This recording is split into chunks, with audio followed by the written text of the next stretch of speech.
நம்ம கன்ஸ்ட்ரக்ஷன் துறையில் மேஜராக என்னென்ன அட்மிக்சர்ஸ் அதாவது கெமிக்கல்ஸ் யூஸ் பண்ணுறாங்கன்னு சொல்லிட்டு உங்களுக்கு தெரியுமா? நான் சொல்கிறேன், நோட் பண்ணிக்கங்க. ஃபர்ஸ்ட் வந்து ஆக்சலரேட்டர். இது எதுக்காக யூஸ் பண்ணுறோம் அப்படின்னா குயிக் செட்டிங்காக யூஸ் பண்ணுறோம். காங்கிரீட்டோட செட்டிங் டைம் வந்து குறைக்கிறதுக்காக.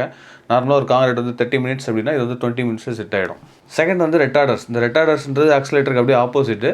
இதோட செட்டிங் டைம் வந்து இன்க்ரீஸ் பண்ணி கொடுக்கும். ரொம்ப லாங் டிஸ்டன்ஸுக்கு நம்ம வந்து காங்கிரீட் எடுத்துகிட்டு போகிறோம், அங்கே வந்து காங்கிரீட் சீக்கிரம் செட் ஆகக்கூடாது அப்படின்றதுக்காக நம்ம யூஸ் பண்ணுவோம். ஆர்எம்சிலாம் நிறைய யூஸ் பண்ணுவோம். தேர்ட் வந்து வாட்டர் ரெடியூசிங் ஏஜென்ட். இது வந்து பேர்லேயே இருக்குது. காங்கிரீட்டில் ஆட் பண்ணுற தண்ணியோட குவான்டிட்டி குறைக்கிறதுக்காக இது கொடுக்குறோம். ரொம்ப ஒரு ட்ரையான ஏரியா, தண்ணி நிறைய பஞ்சம் இருக்குது அப்படின்னா இது வந்து ஆட் பண்ணோம் அப்படின்னா ஒரு 30% வந்து குறைக்கலாம். அந்த 30% வாட்டர் குறைச்சாலும் காங்கிரீட்டோட ஒர்க்கபிலிட்டியும் ஸ்ட்ரென்த்து வந்து மாறாமல் இந்த கெமிக்கல் வந்து பாதுகாத்துக்கும். ஃபோர்த் வந்து கரோஷன் இன்குபேட்டர் அப்படின்லாம் வந்து வாட்டர் ப்ரூஃபிங் ஏஜென்ட் அப்படின்னு சொல்லுவோம். பேர்லேயே இருக்க மாதிரி காங்கிரீட்டுக்குள்ளே இருக்க அந்த ராடை துருப்பிடிக்காமல் பாதுகாக்கிறதுக்கு இந்த கெமிக்கல் வந்து ஆட் பண்ணுறோம். இந்த வாட்டர் ப்ரூஃபிங் ஏஜென்ட் பேஸ் பண்ணி தான் நிறைய பிராண்ட்ஸ் வந்து பிரிக் ஒர்க்கு, பிளாஸ்டிக், மொட்டை மாடிக்கு, தரைக்குன்னு சொல்லிட்டு எல்லாத்துக்குமே வந்து கெமிக்கல்ஸ் வந்து மேனுஃபேக்சர் பண்ணுறாங்க.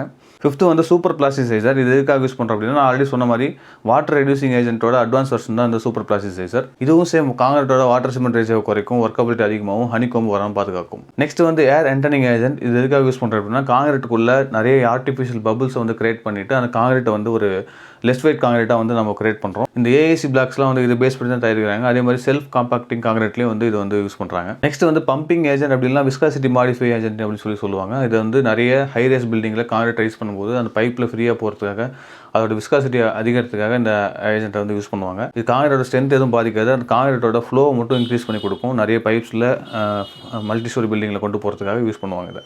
நெக்ஸ்ட் வந்து ஃபெசலானிக் ஃப்ளை ஆஷ் பவுடர். இந்த பவுடரை நம்ம மெயினாக எங்கே யூஸ் பண்ணுறோம் அப்படின்னா ஓபிசி சிமெண்ட்ஸில் மிக்ஸ் பண்ணி கொடுக்குறது தான் இப்போ வந்து பிபிசின்னு சொல்லிட்டு நீங்கள் வாங்குறீங்க. நீங்கள் ஓபிசி சிமெண்ட் நிறைய இப்போ பார்த்துருக்க மாட்டீங்க, நிறைய பிபிசி சிமெண்ட் தான் பார்ப்பீங்க. ஏன் அப்படின்னா ஃபஸ்ட்டு வந்து ஓபிசி சிமெண்ட்டில் நிறைய கிராக்ஸ் வருதுன்னு சொல்லிட்டு அதில் இந்த ஃப்ளை ஆஷ் ஒரு 30% ஆட் பண்ணிவிட்டு கொடுக்குறது தான் வந்து இந்த பிபிசி சிமெண்ட்டு. இதில் யூஸ் பண்ணும்போது காங்கிரீட்டோட ஹீட் வந்து கொஞ்சம் ரெடியூஸ் ஆகி கிராக்ஸ் வந்து கம்மியாகுது அப்படின்றனால இந்த பிபிசி சிமெண்ட் நிறைய இடத்துல நீங்கள் இப்போ சேல்ஸ் பண்ணுறாங்க. ஓபிசி சிமெண்ட் ரொம்ப ரேர் தான் வருது.